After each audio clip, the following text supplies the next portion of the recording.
Steve, how do you sum up the magnitude of this game now, given what happened on Thursday? Every step forward in a qualification campaign hopefully is an even bigger game, because that means that you're involved in the shake-up at the top end of the table. So obviously on the back of a good win the other night, we need another good win on Sunday.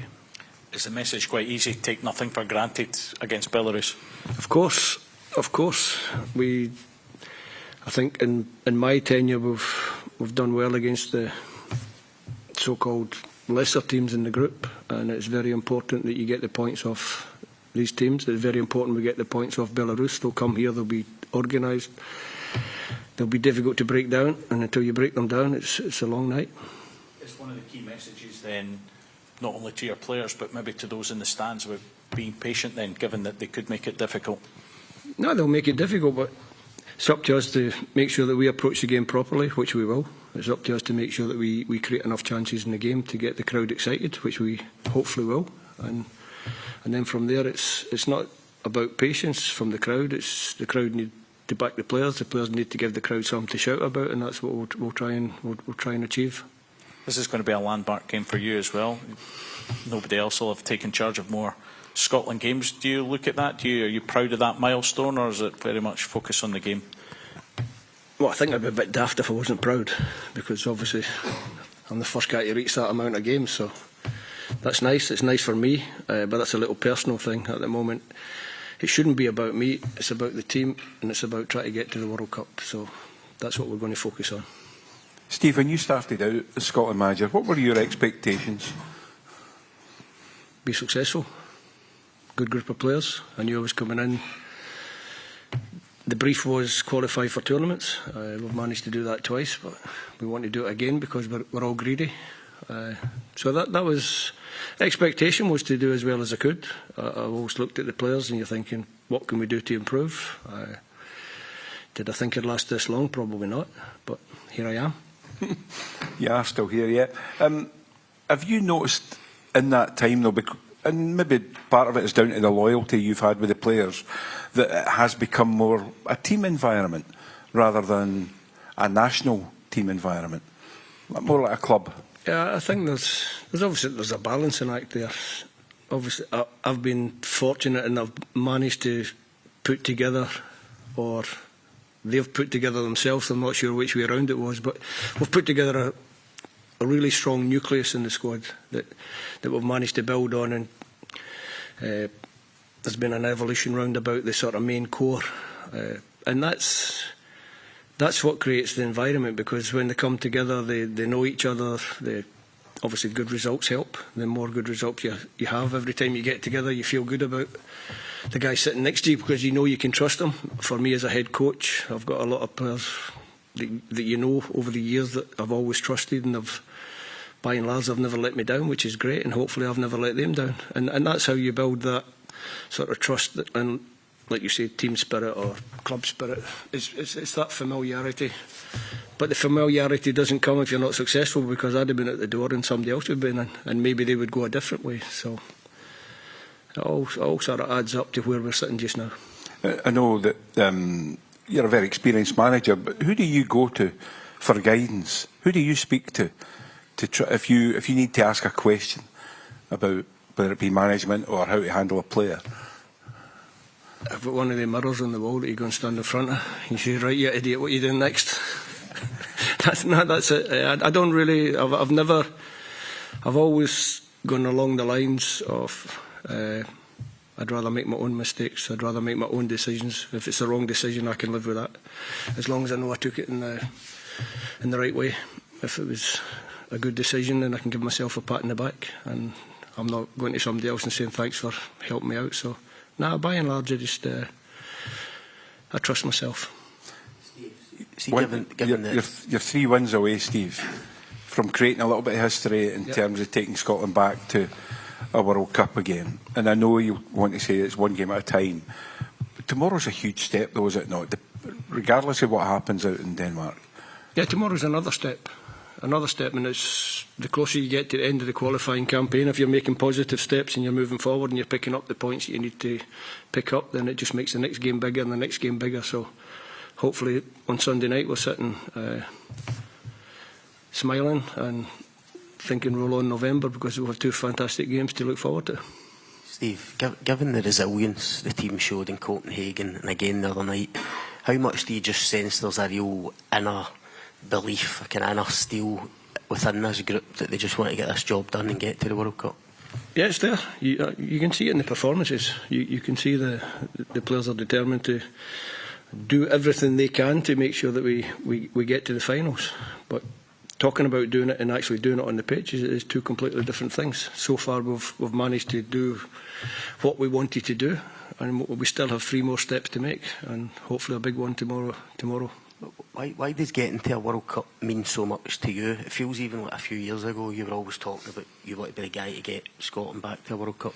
Why is I that wanted so to go as a important? player. I didn't manage to achieve it. I got pretty close in 1990 when I was in the pre-World Cup squad. That hurt. Still hurts a little bit now that I haven't been to a World Cup with my country. So I've got a chance to do it now. We're a fantastic group of players that want to be the first ones since 1998 to take their country to the World Cup. So hopefully it marries up together and we can manage to achieve that. Just on Billy Gilmour, we spoke to Billy there. He was talking about how frustrated he was not to start the other night. Can you understand that frustration? How impressed are you? Yeah, I'm frustrated as well that I can't pick every good player on the pitch. It always seems to be that the one you leave out is the one you get hit over the head with. That's just my life. That's part and parcel of the job. So I feel for him. Obviously, I feel for him. But I knew the way Billy was training during the week. I knew when I put him on the pitch that he would help us, and that's what he did. Stephen, your time as Scotland manager, has there been moments when you've thought about not being Scotland manager? Not really. Not really. I always like to think I would see out my contract after the Ukraine, so the playoff defeat. Took a little bit of time, but eventually we decided that I should get another contract. I got that just before we went into the next qualifying campaign. It seemed to work all right. After the tournament last summer, I had a chat with Ian Maxwell, and I said, look, I would rather just sit on the contract I'm on just now, and we'll see how that pans out. So that's basically the only sort of situations where I could have been in a position to think about doing something else, but no, I quite enjoy the job. You don't always see it in here, but I do quite enjoy it. That's very true. But you said when you became Scotland manager that you weren't sure it would kind of suit you because you were so used to being a club manager.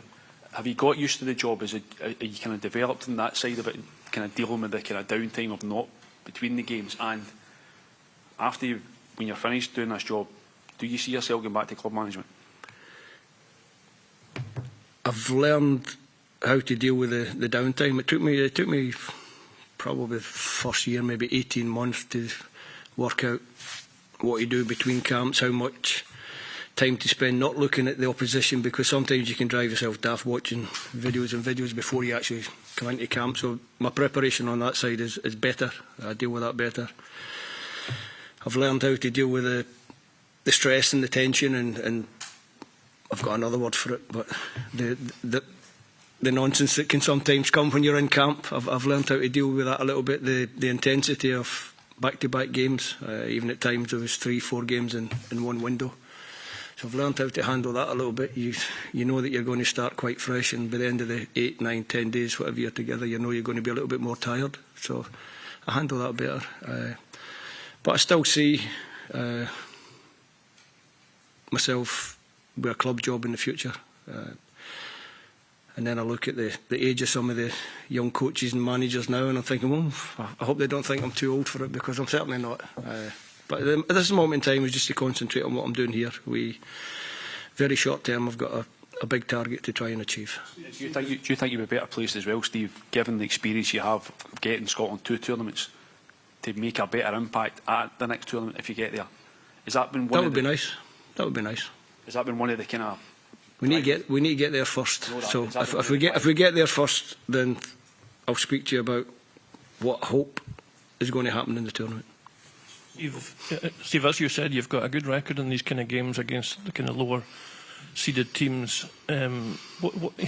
What's been the kind of secret to that? And is it something that you would always mention in a team talk, that there's a banana skin here and you've got to be on it?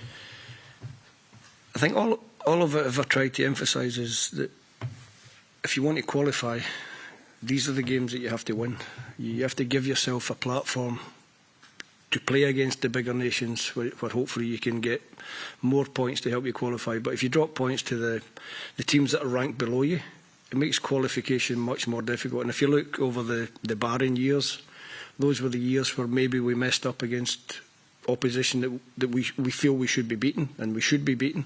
So that's all really. It was just to put into the player's head that if you do want to qualify for tournaments, you have to win these games. Otherwise, it makes it much more difficult. And through the barren years, you can see that, because we had some decent results against the better sides, but slipped up against the lower sides, and suddenly you find that you haven't qualified. So I think we've improved on it, but no room for complacency. Last couple, please, Mark. You seemed hopeful that Aaron's injury wasn't too bad on Thursday night. Is that still the case, even though he's pulled out the squad? Yeah, I spoke to him. He went back down to London last night, so we had a chance to have a chat during the day yesterday. He said he felt much better yesterday, and he's in a much better place than he was when he came off. He's due a bit of luck, eh? He's definitely due a bit of luck. So fingers crossed. It's just something minor. I'm pretty sure it is. Last one on before the last game at Belarus, you swapped Grant Hanley with Scott McKenna. What was the thinking there? And if Grant does play this tomorrow night, he hits 65 caps, which is the same number as Willie Miller, which is quite something. Yeah. And that's for the last game. Was just give me a left-footed player. I thought we'd have more of the ball, certainly building from the back. It was just to give me a balance on the left-hand side. That was the thinking on that one. If Grant starts tomorrow, then 65 caps is a great achievement, because he was one of the ones that had to phone up and say, right, get off the couch, big man, and come back into the squad. So we're all thankful that he did. About what qualification would mean to you, but as we get that bit closer, does the excitement grow a little bit? Can you allow yourself to think that it's getting real now? I don't. I need to be careful how I answer this. It's not really me. I'm excited about the next game, because I want us to win it, and then when we go through that game, I go to the next one. I know it's boring, and I know you probably think that it's just a stock answer to get rid of you, but in my case, it's very much no point in looking too far ahead. I've been in the game a long time, and if you look too far ahead, sometimes you trip up, and that's not a very nice feeling. A little bit like Stephen Naismith did in training when he joined in the day, he tripped up a cracker. Brilliant. I'll try and get you the video. Footage of it as well. I'll try and get you footage.